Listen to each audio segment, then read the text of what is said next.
Olá, pessoal do sétimo ano. Agora nós vamos entrar na aula 19. Nós vamos falar agora sobre os poríferos e os quinidários. Vocês lembram que na aula anterior eu falei para vocês que a gente ia ver cada filo separadamente, né? Nós vamos começar agora vendo os poríferos, que são seres invertebrados que recebem esse nome por ter o corpo repleto de poros. O principal representante dos poríferos que eu tenho são as esponjas do mar, que são animais bastante simples e exclusivamente aquáticos, então eles não sobrevivem fora da água. São animais que não possuem tecidos verdadeiros, como a gente viu na aula anterior, portanto, eles são parazoários. Se eles não têm tecidos verdadeiros, logo eles não têm órgãos nem sistemas. Mas, professora, como é que eles são seres vivos se eles não têm órgãos nem sistemas? A gente vai ver um pouco mais adiante, tá? Eles são seres sésseis que estão fixos no assoalho marinho, portanto não se movem, e eles podem viver isolados ou em colônias. No caso da foto aqui ao lado, eles estão em colônias, certo? Bom, o que é que acontece? Aqui eu tenho uma estrutura de uma esponja, né? Como eu já falei para vocês, eles não têm nenhum sistema, nenhum órgão, então como é que eles vão se manter? As esponjas, elas são animais filtradores. Então a água, ela vai entrar por meio desses porócitos que vocês estão vendo aqui na foto. Então a água vai entrar por meio desses porócitos, vai circular no corpo dela e vai sair pelo ósculo, certo? Nesse momento de circulação, aqui dentro eu tenho células, como no caso dos amebócitos, que vão captar os micro-organismos que tem na água e retê-los para alimentação, né? Então, vão fazer a digestão desses micro-organismos, tá bom? Então, como eles não têm órgãos nem nada, tudo vai ser feito por essas células que estão dentro da esponja. Nós temos também aqui dentro a espongiocele, né? Que é por onde vai passar a corrente de água. Os conócitos, que vão ser flagelos que vão ajudar aí nessa movimentação da água, porque são flagelos que ficam batendo. Os amebócitos, como eu já falei, eles vão auxiliar na digestão. A pinacoderme, que vai auxiliar no revestimento da esponja. E as espículas, que vão auxiliar dando a rigidez e a estrutura da esponja. Então, tudo que é feito dentro de uma esponja é feito de forma celular. Então, as células que vão desempenhar as funções, já que não tem órgãos aqui. Certo? Com relação à reprodução, as esponjas, elas podem fazer dois tipos de reprodução. Elas podem fazer reprodução assexuada, quando não tem a participação de um macho e de uma fêmea. Ela faz sozinha, que é o brotamento. Então, aqui, ó, na imagem A, nós vamos ter o surgimento de um brotinho. E quando esse brotinho cair no chão, vai dar origem a um novo indivíduo, né? Uma nova esponja. Ou regeneração, que é no caso do B. Então, aqui a gente tem uma esponja desagregada, que ela vai se reconstituir, dando origem a uma nova esponja. Então, quando você partir uma esponja, né, ela consegue se regenerar, dando origem a outra esponja ou outras esponjas, né? Ela se regenera. E elas também podem fazer reprodução sexuada, quando eu tenho esponja masculina, esponja feminina, e aí eles vão ter a fecundação, né? Vão trocar os gametas para gerar um novo indivíduo.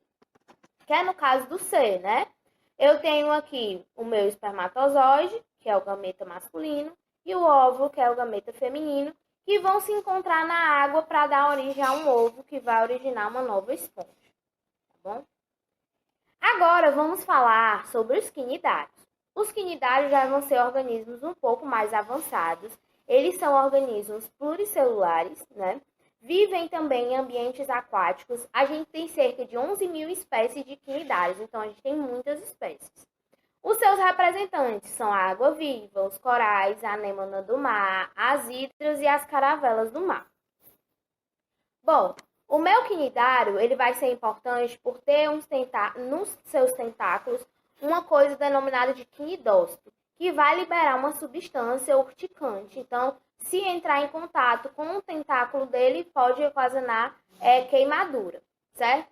Ele já vai ter um sistema digestório, porém é um sistema digestório incompleto, ou seja, eles não têm ânus.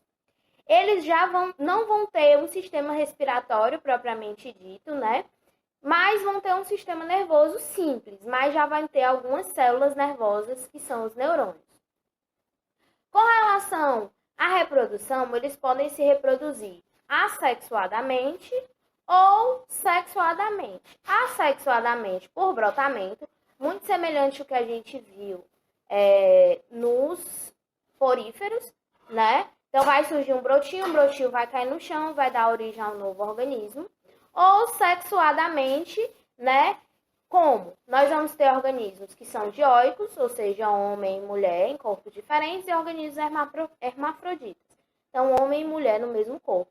Eles vão liberar esses gametas na água, esses gametas se encontram, dando origem a novos indivíduos.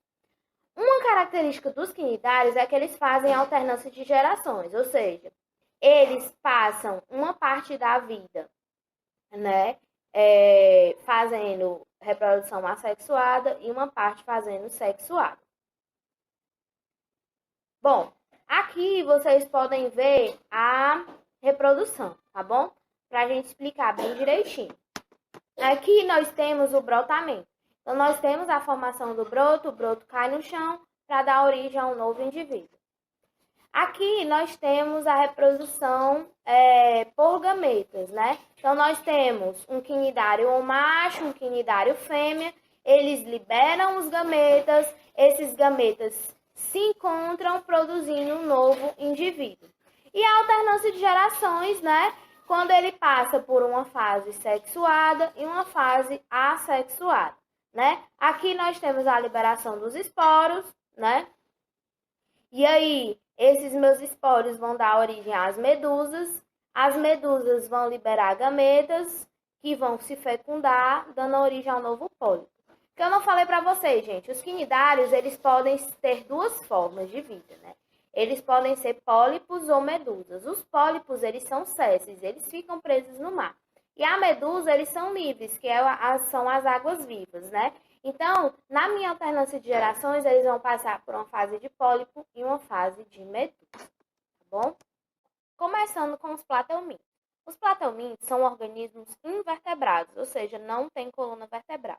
Eles também possuem um corpo alongado e achatado dorsoventralmente, ou seja, essa região dorsal e ventral é mais achatada. Eles normalmente são animais que vivem em locais aquáticos ou em ambientes terrestres, desde que sejam úmidos, porque ele precisa da água para fazer a lubrificação da sua pele.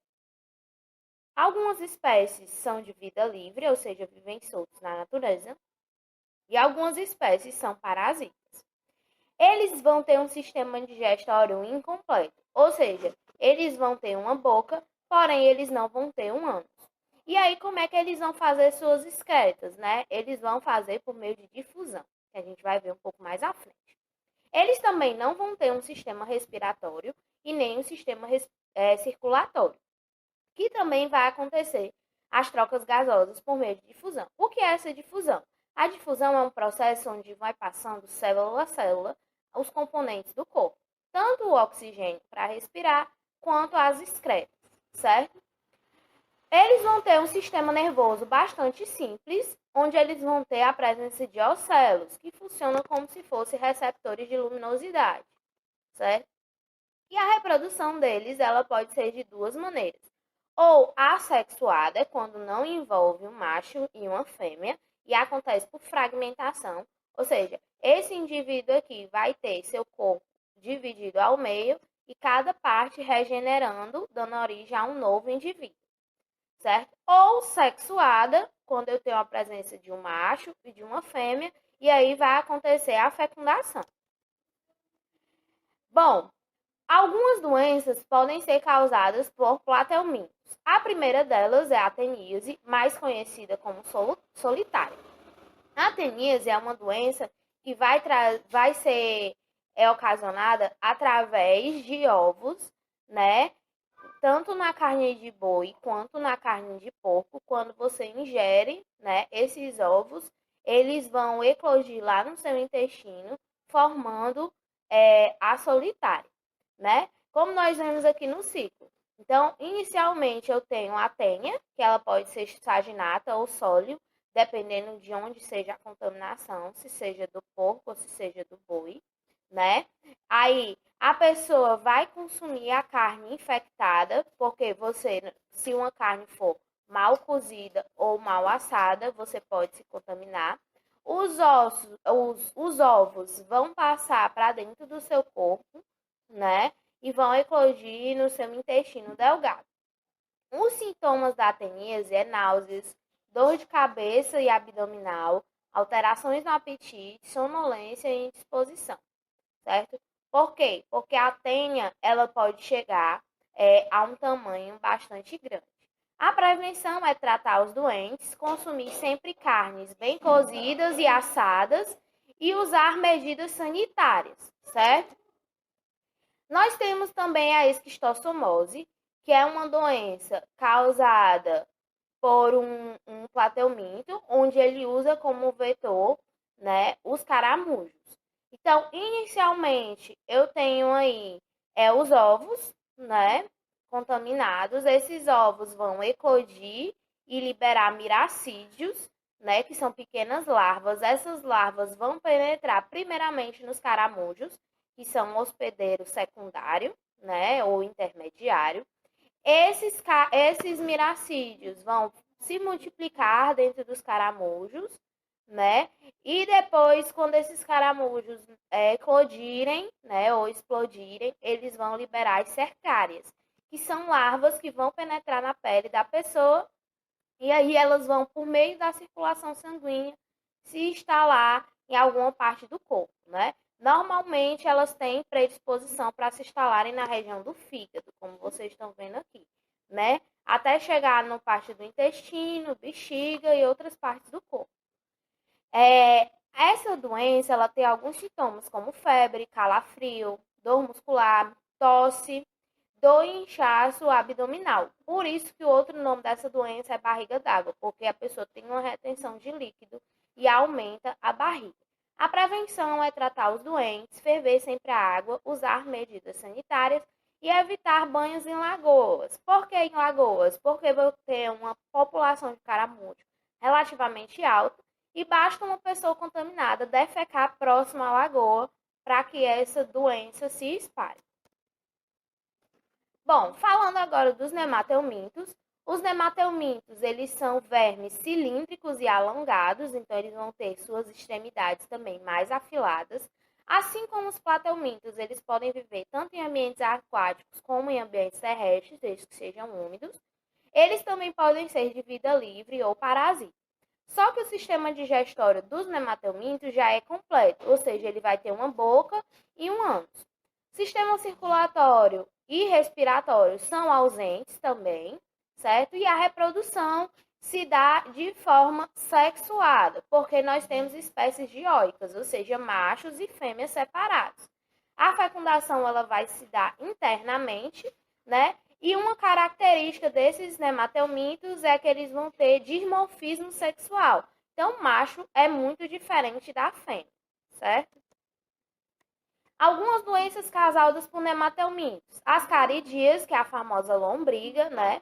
Que ela é causada pelo Ascaris lumbricoides, que ela vai ter como hospedeiro os seres humanos, né? Normalmente ela vai parasitar o nosso intestino. Os sintomas vão ser dificuldade de evacuar, cólica, náuseas e falta de apetite. E a prevenção se dá por uso de medidas sanitárias, ferver sempre a água, ter hábitos de higiene e lavar sempre frutas e verduras. Então, aqui ao lado eu tenho uma imagem mostrando a infecção, né? Como a gente se contamina com ascaridíase, com ascaris. Então, a pessoa acaba, né, por ingerir aí, né, esses contaminantes que estão ou no solo, ou nos vegetais, ou mesmo quando a gente vai ao banheiro e não lava a mão, né? E aí você faz a ingestão deles e eles vão se instalar no seu intestino, certo? Outra doença é a ancilostomose, também conhecida como amarelão, que ela é causada pelo ancilostoma do Aldenale ou pelo Nector americanus. Ela também só vai infectar seres humanos. Ela também vai parasitar o intestino, só que dessa vez o intestino delgado. Os sintomas vão ser cólicas, náuseas, diarreia, tosse, ruídos respiratórios e, em algum caso, anemia e hemorragia, porque eles vão se instalar, né, na parede mesmo do intestino. A prevenção se dá por meio de medidas sanitárias, tratar doentes e não andar descalço. Então, aqui na imagem ao lado, nós podemos ver, né, como é que ocorre. Então, eu tenho aqui o nematelminto, né, ele vai eclodir gerando uma larva. A larva vai penetrar na pele, né? E aí ela vai pela circulação sanguínea se instalar no corpo. Então ela pode se instalar no intestino, no estômago, no coração, no pulmão, traqueia ou esôfago. Então ela vai fazer um verdadeiro tour pelo nosso corpo. Outra doença que nós temos é a filariose, também conhecida como elefantíase. É uma doença que infelizmente a gente não tem cura, né? A gente só tem tratamento. Ela é causada pelo Escherichia bancroft. Ela tem como hospedeiro definitivo os humanos e como hospedeiro intermediário alguns mosquitos, como o Culex, Anopheles e o Aedes aegypti. Ela vai parasitar normalmente os nossos vasos linfáticos. A gente viu que o nosso sistema linfático é um sistema que vai atuar juntamente com o nosso sistema circulatório, né? Ele que vai ser responsável pela defesa do nosso corpo. E aí, quando ela se instala, né, no nosso corpo, ela vai afetar alguns órgãos e aí vai fazer com que esses órgãos fiquem bastante inchados, né, devido ao acúmulo de linfa. A prevenção é conter o vetor e usar telas ou mosquiteiros, dependendo se for uma área onde eu tenha muitos mosquitos que possam transmitir essa doença. E a última doença causada por nematelmintos é a oxiurose, também conhecida como enterobiose, que ela é causada pelo Enteróbios vermiculares, que ela também parasita somente seres humanos. Elas vão afetar o nosso intestino grosso. Um dos sintomas é prurido, irritabilidade, diarreia, náuseas, emagrecimento, vômitos e dor abdominal. O tratamento, a prevenção se dá por tratar os doentes, lavar os alimentos e ter uma boa higiene pessoal. Então, essa doença é muito comum porque ela vai causar um prurido anal. Então, você vai sentir muita coceira na região anal, certo?